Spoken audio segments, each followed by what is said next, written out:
നമസ്കാരം. ഞാനിന്നിവിടെ പറയാൻ പോകുന്ന വിഷയം, ഈ ഒരുപാട് പേർക്കൊരു സംശയമുണ്ട്, വീട്ടിലെ ജോലി ചെയ്യുന്നത് വ്യായാമമായിട്ട് ഉൾപ്പെടുത്താമോ എന്ന് പലരും ഇങ്ങനെ ചോദിച്ചിരിക്കുകയാണ്. എനിക്ക് പറയാനുള്ളത്, വീട്ടുജോലി അത് വീട്ടിലെ ഒരു ജോലിയാണ്, അതൊരിക്കലും വ്യായാമമാകത്തില്ല.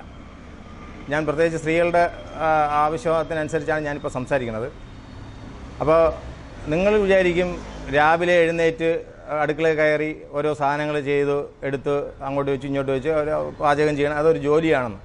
അല്ലെങ്കിൽ വാഷിംഗ് മെഷീനിൽ കൊണ്ടുവന്ന് കുറച്ച് തുണിയിട്ട് അലക്കാനിടുന്നത്, അതൊക്കെ ഒരു ജോലിയാണ്. മിക്സിയിൽ കറികളുണ്ടാക്കാൻ വേണ്ടി തയ്യാറാക്കുന്ന രീതിയൊക്കെ നമ്മൾ വ്യായാമമായിട്ട് തോന്നും. ഒരിക്കലും വ്യായാമമല്ല. നിങ്ങൾ ഇപ്പോൾ മനസ്സിലാക്കിയാൽ, ഞാൻ കഴിഞ്ഞ ഒരു വീഡിയോയിൽ പറഞ്ഞിട്ടുണ്ട്, പക്ഷേ എപ്പിസോഡിൽ പറഞ്ഞിട്ടുണ്ട്, നിങ്ങൾ അത് വ്യായാമവും ജോലിയും രണ്ടും രണ്ട് തന്നെയാണ്. മറ്റേത് നമ്മൾ വീട്ടിലെ ആവശ്യങ്ങൾക്ക് വേണ്ടി മാത്രം